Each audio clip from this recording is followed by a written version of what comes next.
Բարի օր, Հանրային ռադիոյի եթերում առանց թողարկի հաղորդաշարի հերթական թողարկումն է, ես Լևոն Սարդարյանն եմ, խոսել եւ խոսելու ենք խնդիրների մասին, որոնք ուզում են կամ պետք է ուզեն հասարակությանն, այսօր իմ զրուցակիցն է Հանուն հավասար իրավունքների կրթական կենտրոնի նախագահ Գայանե Աբրահամյանը, բարև ձեզ Տիկին Աբրահամյան։ Բարև ձեզ։ Տիկին Աբրահամյան, այսօր վարչապետ Նիկոլ Փաշինյանը հայտարարեց խորհրդարանում, որ տարբերակ ենք առաջարկում Ադրբեջանին խաղաղության համաձայնագիրը եւ Մինսկի խմբի լուծարման դիմումը ստորագրել միաժամանակ, այսինքն երկու փաստաթղթեր դնել միևնույն սեղանին, հերթով ստորագրել։ Հերթականությունը էական չի։ Այս համատեքստում ես փորձենք միասին հասկանալ Բաքուն ինչի է ընկել Մինսկի խմբի հետևից, հատկապես եթե հաշվի ենք առնում, որ ԵԱՀԿ Մինսկի խմբի լուծարումը մեծ հաշվով ոչ Հայաստանից է կախված, ոչ Ադրբեջանից, այսինքն այնտեղ պիտի կոնսենսուս լինի 38 երկիր, եթե չեմ սխալվում, բոլորը պիտի ասեն այո։ Եվ ես ենթադրում եմ, որ այդ այոն չի լինելու միանշանակ։ Ինչի է ընկել Մինսկի խմբի հետևից։ Այոն չի լինելու միանշանակ մի քանի պետության կողմից վստահ ենք կլինի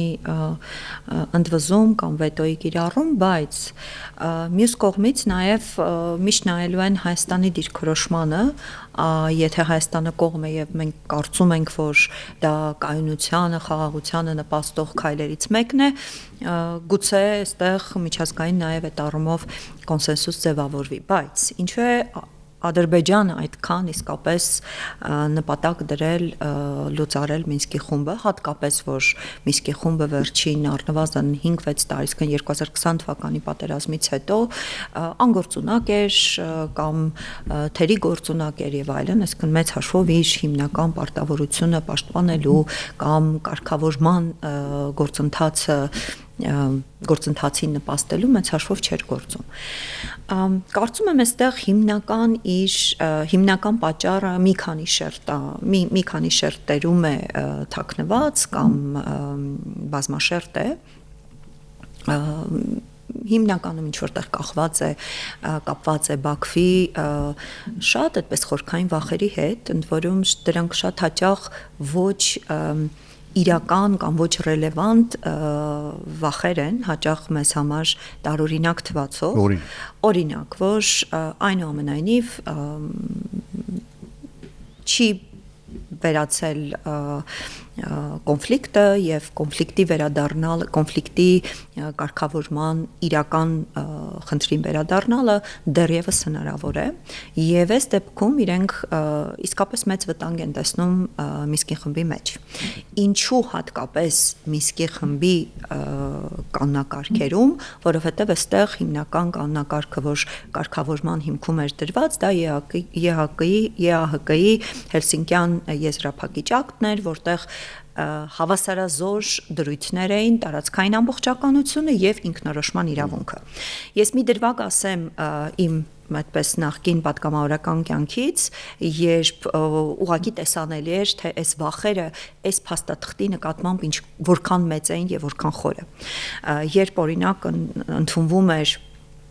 տարբեր փաստաթղթեր Եվրանեստում, քանի որ ես պատվիրակության ղեկավարն եմ եւ այս հարթակից կարող եմ օրինակը շատ ավելի հստակ բերել, բայց դա նաև ԵԱՀԿ-ի տարբեր փաստաթղթերի մասին էր իրողություններ նման օրինակ կային, ուղղակիորեն մշտապես ասում էին ուղղակի հղում արեք Հելսինկյան եզրափակիչ ակտին, բայց առանձին բառերով մի գրեք ինքնորոշման իրավունք եւ ինքնորոշման իրավունքի բառակապակցության նկատմամբ անհեթեթ շատ հաճախ ուղղակի հիստերիկ արձագանք եւ վախեր էինք մենք տեսնում եւ բացառիկ փաստաթղթերից մեկն էր, որ 2020 թվականի մայիսին հնարավոր եղավ երկար պայքարից հետո ընդունել նույն Եվրանեստում, բացառիկ փաստաթուղթ էր, որտեղ Բաքուն ստորագրել էր ի վերջո ստորագրեց այդ փաստաթղթի տակ, որտեղ առաջին դրույթով տարածքային ամբողջականություն եւ ինքնորոշման իրավունք բառերը հավասարազոր միմյանց կողքին դրված են։ Եկեք ընդունենք, որ ինքնորոշման իրավունքի մասին հիմա խոսելը առնվազն, այսպես ասեմ, միամտություն է, հաշվի առնելով, որ Արցախը հայաթափված է, այսինքն այնտեղ հայեր չկան, որ ինքնորոշվեն։ Եթե նույնիսկ վաղը Ադրբեջանը ասի եկեք կարող եք վերադառնալ։ Ես չեմ կարծում, որ այն պնդումները Արցախահայության անունից, որ արվում են, որ պետք է վերադառնալ Արցախ, հիմա իրականություն կդառնան, որովհետև Իդեովին համաձայն եմ, դրա համար եմ ասում, դրանք վախեր են, որոնք գնալ արդարացված չեն։ դատվել ադրբեջանական դատարաններում, զորակոչվել ադրբեջանական բանակ։ Ես չեմ կարծում, թե որևէ մեկ այդ պայմաններով կվերադառնա Արցախ։ Այո, բայց Բաքուն շատ լավ գիտի, թե ինչ իրավական եւ հանցագործ գործընթացներով է այս ամբողջ իրողությունները տեղի ունեցել։ Երբեք չի բացառում այս առումով բավական հեռահար նաեւ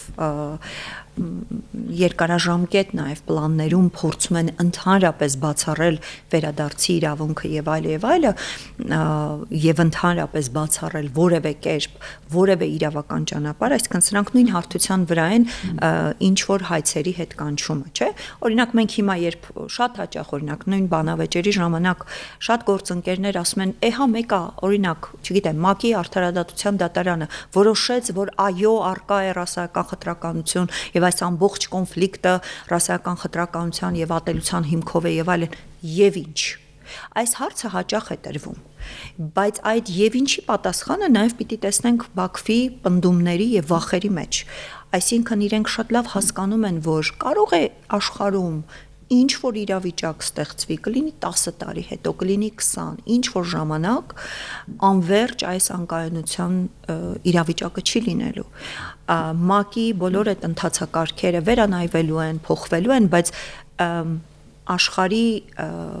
միմյանց հետ հարաբերվելու հիմնական գործընթացները, որոնք 1945 թվականից հետո ձևավորվել են, թերևս լավագույն մեթոդներն են եղել եւ պատերազմը կանխելու լավագույն ձևերից մեկն են եղել գոնե թե այնինչ հորինվել է դեռևս մարդկության կողմից եւ ինչ որ ժամանակ գուցե վերադարձ է լինելու դեպի այդ կանոնակարգեր, իսկ այդ կանոնակարգերին համապատասխան Բաքվի էթնիկ զտումը, Բաքվի կողմից ձեռնարկված պատերազմական հանցագործությունները պատասխան են ակնկալելու։ Հիմա դրա համար այդ ինստիտուտները պահանջում է փակել Մինսկի խումբը, պահանջում է փակել հայցերի հնարավորություններ, այսինքն իրավական որևէ վերադարձ որպեսի չլինի։ Բայց միևնույն է, ձեր ասած նույնիսկ համակարգում տարածքային ամբողջականությունը պետությունների դա սրբազան կով է։ Հելսինկյան եզրափակիչ ակտում դրանք հավասարազոր են։ Մեկը մյուսին հիերարխիկ հարաբերության մեջ չեն, Հելսինկյան եզրափակիչ ակտը ամենայն դեպս հիշելով կիրառվել է մենակ Հարավսավիայի դեպքում։ Բայց այո, վերջին առնվազն Ուկրաինայի պատերազմից հետո տարածքային ամբողջականության սկզբունքը շատ ավելի հիերարխիկ առումով շատ ավելի բարձրացել է եւ ցավոք իրապես մենք հիմա ունենք մեծ հաշվով նաև այն իրավիճակը ինչ ունենք, նաև Արցախի կորուստը հենց սրա հետ է կապված, նաև այս մոտեցման փոփոխության հետ է կապված։ Լավ, Հայաստանը համաձայնեց, ստորագրեցինք, որ ԵԱՀԿ Մինսկի խմբի լուծարման դիմումը ուղարկում ենք, չգիտեմ ուր, Բրյուսել, Նյու Յորք, ՄԱԿ-ի գրասենյակ։ Կարծում եք, որ դրանից հետո կամ դրա հետ զուգահեռ Ադրբեջանը իրոք կստորագրի խաղաղության համաձայնագիր, հավանաբար դեպս վարքը Բաքվի այդ մասին չի խոսում, չէ՞։ Իհարկե ոչ, եւ ես կարծում եմ որևէ մեկը այս առումով լավատեսություն չունի եւ շատ հաճախ երբ հնչում է քննադատություն նաեւ նույն վերջին օրերին արտգործնախարարության կամ ընդհանրապես իշխանության նկատմամբ, որ այդ այնց ինչ լավատեսություն են եւ ինչպիսի այդպես նաիվություն է դրսեւորվում, որ հեսա ստորագրելու են, որևէ մեկը չունի այդ լավատեսությունը, բայց արդյոք Հայաստանը ունի հնարավորություն այլ դիրքավորման, վստահ եմ, որ ոչ, եւ կարծում եմ, որ այն դիրքավորումը շատ կառուցողական, խիստ այդպես հնարավորինս բոլոր հարթակներում, բոլոր տարբեր հանդիպումներում եւ տարբեր իրավիճակներում, երբ մենք խոսում ենք խաղաղությունից, դա չի նշանակում, որ Հայաստանը իսկապես կարծում է, որ դիմացինը խաղաղություն է պահանջում, ընդ որում նաև հիշենք, թե ինչպիսի էլի մանիպուլյացիա արեց Անտալիայի բանավեճի ժամանակ Բայրամովը երբ ասեց մենք ենք սկսել այս խաղաղության օրակարգը, մինչդեռ այդպես չէր, եւ սա եւս իրենք փորձում են իրենց ձեռքը վերցնել, այսինքն իբրև մենք ենք այդ խաղաղության օրակարգը նարատիվներ տարածել է շատ սովորական է։ Շատ սովորական է, Բաքվի թե Թուրքիայի համար, որ ընդ որում այս վերջերս հապնդում է, որ 3+3 ձևաչափը դա թուրքական պրոյեկտ, իրականում դա իրանական պրոյեկտ։ Այո, եւ իրանական եւ Իրանը առավելապես ռուսական նաեւ առաջ մղմամբ այդ իր գործողություն իրականացրեց, որովհետեւ ինչ որ փուլում հասկանում էր, որ տարածաշրջանի տարբեր պրոցեսներից, քաղաքական պրոցեսներից դուրս է մնում նաեւ թերևս տնտեսական։ Այս առումով անշուշտ հասկանում ենք, որ Ադրբեջանը շարունակելու է տարբեր նախապայմաններ, որովհետև իրենց համար հասկանալի է, որ որևէ կերպ խաղաղությունը այս փուլում ձեռնտու չէ։ Սպասում են, ժամանակ են ձգում եւ այլ եւ այլ։ Ընդ որում այստեղ երկու հիմնական պահանջներն են, չէ՞, այսինքն ՏԻԱՀԿ-ի եւ այստեղ իսկապես կարևոր է, որքան էլ մենք հասկանում ենք, որ սա ձեռնտու չի երկարաժամկետ կտրվածքով Հայաստանին, գուցե Միսկի խմբի փակումը եւ այլն, բայց մյուս կողմից Հայաստանի այս դիրքորոշումը ցույց է տալիս, որ այո, մենք այնքան պատրաստ ենք խաղաղության, որ այո, սա էլ ենք զիջում, տեսնենք հաջորդը ինչն է սպերելու։ Եվ սա աշխարհի համար շատ այդ առումով շատ կարևոր ազդակ է, որ տեսեք Ադրբեջանը անverջ նոր պայմաններ է, նախապայմաններ է դնում։ Հաջորդը իհարկե շատ ավելի բարդ իրականանալի նախապայման է սահմանադրության փոփոխությունը։ Ընդ որում այստեղ եւ այս պայմանի մեջ Բաքուն ինչ որտեղ կարող եմ ասել win-win, հա, եւ հաղթանակ, այսինքն բոլոր սցենարներում հաղթական հնարավորություն է իր համար ստեղծել։ Մի քանի սցենար իր առջև ունենալով, այսինքն դնելով այս պայմանը, հասկանալով, որ նաև ներքաղաքական դիսկուրսում բավական ծանր իրավիճակի մեջ է դնում իշխանությանը, որը պիտի նախաձեռնի սահմանադրական փոփոխություն, ընդ որում որը պիտի նախաձեռներ սահմանադրական փոփոխություն դեռևս 2018 թվականից։ Հեղափոխության հիմնական այդպես խոստումներից մեկը սահմանադրական փոփոխությունն է։ Բայց այստեղ ընդ որում էլի մեջ բերեմ Անտալիայի Բայրամովի ելույթից մի հատված, երբ ասում է մեզ համար կարևոր է սահմանադրական փոփոխությունը ոչ միայն որպեսի բացառվի սահմանադրության ազդեցությունը եւ այլ, այլ որպեսի մենք հասկանանք հասարակության կարծիքը, հասկանանք հանրությունը պատրաստ է խաղաղության թե ոչ։ Սա շատ ազնիվ ասված է, որովհետև սովորաբար Բաքուն այս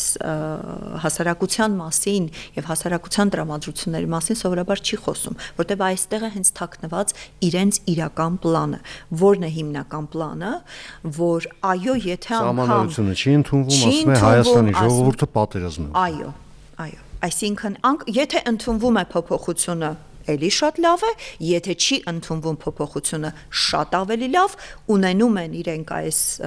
բանը, հա, հիմնական իրենց նարատիվը, որ կառուցում են, որ Հայաստանը ռևանշիստ է, Հայաստանը օկուպանտ է, ֆաշիստ է,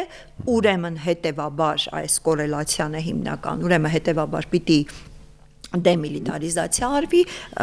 ընդհանրապես ապառազմականացման տարվի եւ ուղղակի կապիտուլյացիա եւ անգործունակ պետք է։ Ռիսկեր տեսնում եք տարածաշրջանում, ինչի համար եմ ասում ռիսկեր, որովհետեւ տեսեք,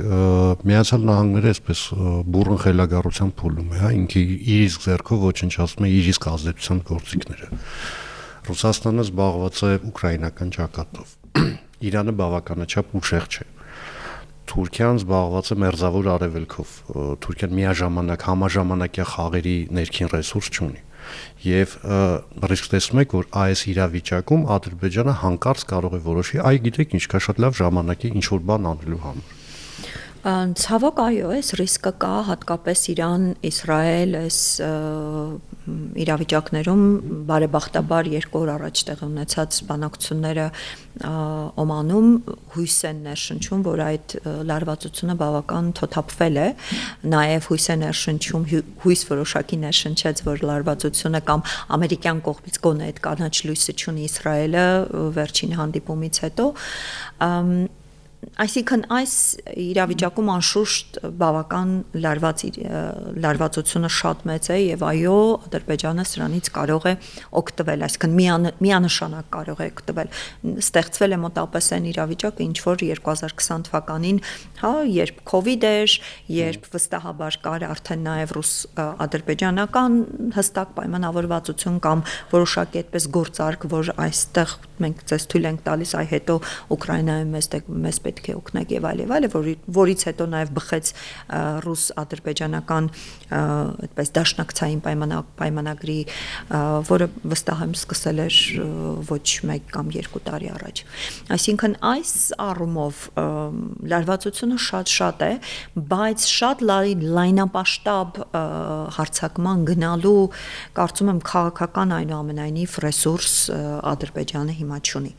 Այո, ինչ որ բան կարող է սկսել, եթե Իրան, Իսրայել եւ Ամերիկա նաեւ այս դեպքում լարվածությունը ավելի խորանա, եթե չէ Ադրբեջանը լայնամասշտաբ որևէ process կարծում եմ չի սկսի, բայց անընդհատ այս լարվածությունը անշուշտ կա։ Հիմա այս խմորումների համապատկերում Հայաստանը մի շարք քաղաքական գործիչներ եւ ուժեր պնդում են, որ Հայաստանը ուղղակի պարտավոր է այսպես ասեմ, վերակենդանացնել կամ վերաակտիվացնել հարաբերությունները Ռուսաստանի հետ, որ Հայաստանը պետք է կրկին ակտիվորեն ներգրավի ՀԱՊԿ-ում, որտեղ մենք 2 տարի արդեն ըստ էության սառեցված է մեր անդամությունը փաստացի, որպեսզի հնարավոր լինի ռուսների օգնությամբ խուսափել այդ, այսպես ասեմ, վատ սցենարներից, հա, կապված Հայաստանի հետ։ Հիմա ձեզ այդ ուղղությամբ մենք պիտի աշխատենք, թե պիտի մնանք այդ արևմտյան գծի վրա։ Տեսեք, ՀԱՊԿ-ում վերականգնել ինչ որ մի բան, ես կարծում եմ ուղղակի հնարավոր չէ եւ տրամաբանական էլ չէ, որովհետեւ եթե մեր պահանջը եղել է ՀԱՊԿ-ից հստակեցնել, որոնք են Հայաստանի սահմանները եւ որ սահմաններն է, որ ՀԱՊԿ-ը պետք է պաշտպանի, մենք այնտեղից դեռ չունենք արձագանք։ Եվ մինչեւ այդ արձագանքը չլինի, ուղղակի տրամաբանական չէ որևէ վերադարձ նորմալ ընթացակարգի, հա, ՀԱՊԿ-ի բոլոր իրավական ընթացակարգերը պաշտպանելով եւ պահպանելով։ Ռուսաստանի հետ հարաբերությունները, այսինքն ավելի երկկողմ հարաբերությունները, ես կարծում եմ պետք է շարունակաբար այս ուղղությամբ աշխատել, այսինքն ես չեմ կիսում այն մոտեցումը, որ պետք է բացարձակ ուղղակի կտրել եւ հակադրել Եվրոպական միությանը անդամակցության կամ ընդհանրապես մեր հեռանկարի process-ին, որովհետև կարծում եմ, որ տարածաշրջանում եւ հատկապես հիմա նաեւ ռուս-ամերիկյան հարաբերությունների եւ այս նոր դինամիկայի պայմաններում մենք այդ ռեսուրսը չունենք եւ պետք է չէ որևէ կերպ այստեղ անհեթեթ եւ անկանոն շարժումներ անել։ Այսինքն որոշակի երկկողմ հարաբերությունների նոր նշաձող այնուամենայնիվ պետք է դնել, նոր երկխոսություն, ընդ որում այդ նոր երկխոսության որոշակի դրսևորումներ կարծում եմ մենք վերջին Լավրով Արադ Միրզոյան հանդիպման ընթացքում տեսանք, այսինքն նաև որոշակի բառամթերքներ փոխվել, նաև որոշակիորեն այդպես ավելի հորիզոնական կարծես հարաբերությունների կառուցման ինչ որ դրսևորումներ տողատակում այնուամենայնիվ տեսանելի էին, համենայն դեպս որքան էլ հասկանում ենք դիվանագիտական բառամթերք եւ այլ, բայց այնուամենայնիվ զգացվում էր, որ օդում մթնոլորտի մեջ որոշակի դրական փոփոխություն կար։ Այս առումով անշուշտ աշխատանք պիտի տարվի եւ մենք չունենք այդ ռեսուրսը, որ այդպես ամբողջությամբ կտրենք եւ այլն, բայց օրինակ ռուսական որևէ ներգրավվածություն Հայաստանի ներքաղաքական կյանքում եւ այլը, ինչը հասկանում ենք, որ 2026 թվականի ընտրություններին ընդառաջ շատ ավելի ակտիվանալու են տարբեր դերակատարներ, շատ ավելի լուրջ նաեւ ֆինանսական գուցե ինչ որ ներդրումներ, նարատիվների լուրջ պայքար է գնալու, ընդ որում այդ նարատիվները վերաբերելու են հիմնականում այնինչ կիրառվեց Վրաստանում, հա, այսինքն եթե ուզում եք Ուկրաինացում, իսկ այս տերմինը արդեն իսկ հայաստանյան մեդիայի միջավայր է մտել, եթե ուզում եք Ուկրաինացում, այ տեսեք գնացեք Եվրոպա եւ այլը, սրանք շատ վտանգավոր են եւ այս ուղղությամբ այո կանխարգելիչ գործողություններ, լուրջ կանխարգելիչ գործողություններ պետք է իրականացվեն, բայց այն որ միջպետական հարաբերությունների մեջ պիտի պահպանվի կոնե կամ նորմալացման ինչ որ ձևով պիտի պահենք այդ հարաբերությունները, կարծում եմ դուք ասացիք, որ նարատիվների դեմ պիտի պայքարենք, ոնց որ ու բերեցիք Վրաստանի օրինակը։ Վրաստանում ըստ էության ժողովուրդը մենակ մնաց այդ նարատիվների դեմ, որովհետև եկեք անկեղծ խոսենք, արևմուտքը հականարատիվներ չբերեց, չօգնեց Վրաստանին այդ իմաստով։ Սկսեցին պատժել, չգիտեմ, քննադատել, էս է կարել, այն է կարել, մենք ձեզ տեխնացիան անդամության տեխնացիոնից կզրկենք եւ այլն, բայց ոչինչ չարվեց։ Հիմա մենք ինչ պիտի անենք, մեզ չեն օգնել։ Եվրոպայի մոտեցումը վրացական process-ներին, որտեղ մի քիչ խորությամբ այս հարցերը դիտարկել եմ, այդ թվում նաեւ վրացի գործընկերների հետ հենց այդ ժամանակ ցույցերի ընթացքում Եվրոպայում, Բրյուսելում լինելով եւ տարբեր դերակատարների հետ քննարկումների արդյունքում եմ սա ասում, որ շատ բարդ էր այդ մոտեցումը, որտեղ եթե զրկում են տեխնացությունից, մեծ հաշվով պատժում են նաեւ ժողովրդին, իսկ ժողովուրդը մեղք չունի։ Դրա համար մոտեցումը հիմնականում վերցվեցին շատ ավելի այդպես տեղային գործողություններ իրականացնելու տեսանկյունից, այսինքն օրինակ, ուղղակիորեն զրկեցին վիզայի հնարավորությունից եւ որևէ կերպ եվրոպական երկրներ մուտք գործելու հնարավորություն բոլոր այն պատգամավորներին կամ կառավարության բոլոր այն անդամներին, որոնք որևէ կերպ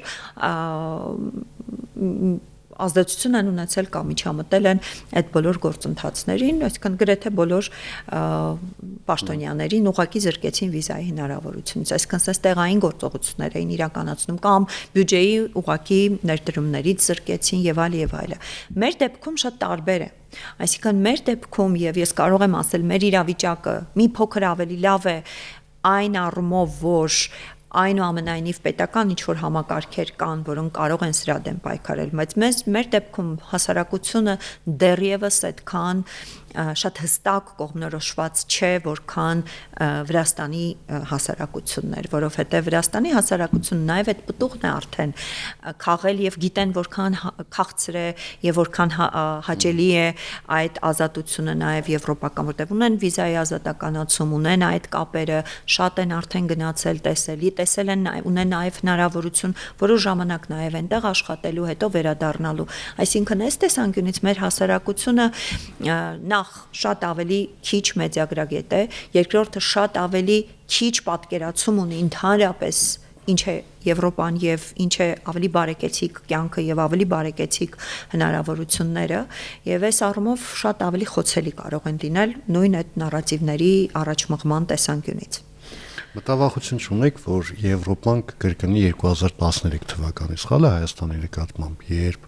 կհիշեք, որ այդ եւ կամ ընտրության մեջ ըստ էության Հայաստանին ոնց որ զորով դարձեցին ԵԱՏՄ անդամ, հա, այն դեպքում, երբ մենք կարող ենք խորը եւ համապարփակ գործակցության պայմանագիր ստորագրել Եվրոպայի հետ։ Հիմա տեսեք, օրինակ այսօր Եվրամիության արտաքին գործերի եւ անվտանգության քաղաքականության հարցերով բարձր ներկայացուցիչ Կալասը հայտարարել է, թե ցանկալի չէ մայիսի 9-ի զինվորական շքերթին Մոսկվայում Եվրամիության անդամության տեխնացուներ երկրների ներկայացուցիչների մասնակցությունը։ Այն դեպքում, երբ օրինակ Նիկոլ Փաշինյանը արդեն հայտարարել որ մայիսի 9-ին լինելու է Մոսկվայում, ենթադրաբար նաև լինելու է զինվորական շքերթին, եւ ես չեմ հիշում որևէ այլ երկիր, որը իրեն համարում է Եվրամիության տեխնացու եւ այնտեղ ներկայացված լինելու է։ Այսինքն սա մեզ էր ուղղված թե չէ։ Կարծում եմ, որ նաև մեզ է ուղղված, չնայած մենք տեխնացու անդամ երկիր չենք, բայց այնուամենայնիվ երևի մեր դեպքում եւ սա ոչ միայն իմ տեսակետն է, այլ նաև վերջին առնվազն 2-3 շաբաթների ընթացքում տարբեր Եվրամիության տարբեր պատվիրակությունների հետ քննարկման արդյունքն եմ ասում, իրենք ընկալում են, որ տարածաշրջանում Հայաստանը թերևս շատ ավելի պատրաստ է տեխնացու լինելուն, քան օրինակ հիմա Վրաստանը, հա, իշխանության պատրաստակամության քաղաքական նաև նկարտումների եւ քաղաքական կամքի տեսանկյունից, բայց վստահաբար նաև մեզ նկատի ունեն ցավոք այստեղ շատ բարդ իրավիճակ է Հայաստանի համար, այսինքն այն, որ քաղաքական առումով մենք այո շատ այդպես կտրուկ քայլեր գնալու, քայլերի դիմելու հնարավորություն չունենք շատ այսինքն մանևրելու տեղը մեր իսկապես մեծ չէ քաղաքական տեսանկյունից, բայց խնդրահարույց է այո մայիսի 9-ին այնտեղ լինել, կանգնել ըստ էության ռազմական հանցագործություն իրականացրած պետության ղեկավարի կողքին, ընդ որում հատկապես վերջին Ուկրաինայում վերջին դեպքերից հետո, որոնք իսկապես պատերազմական, ուղղակիորեն ուղղակի պատերազմական հանցագործություններ են։ Այս այլընտրանքը չգիտեմ, իսկապես մենք հասկանում ենք, չէ՞, եթե ասենք Նիկոլ Փաշինյանը հայտարարում է, որ ես մայիսի 9-ին չեմ գնում Մոսկվա, հաշվի առնելով որ 80-ամյակն է հաղթանակի նացիզմի դեմ պայքարում, դա ավելին է քան վիրավորանք, դա անձնական բնույթի վիրավորանք է արդեն եւ դրա հետևանքներով բոլոր։ Եվ դրա հետևանքները կարող են շատ լուրջ լինել, որովհետեւ մենք պետք է հիշենք ում հետ գործ ունենք, հանցագործ մի անձի պետական գործչի հետ, որի քայլերը շատ հաճախ իրացիոնալ են, այսինքն անգամ քայլերի հաջորդականությունը հաշվարկելը բավական բարդ կլինի։ Ես չեմ կարող ասել այլընտրանքը որն է, դրա համար նաև չեմ քննադատում գնալը։ Այսինքն ես հասկանում եմ, որ սա խնդրեմ է Հայաստանի համար եվրոպական դիտանկյունից, բայց նաև մյուս կողմից հասկանում եմ, որ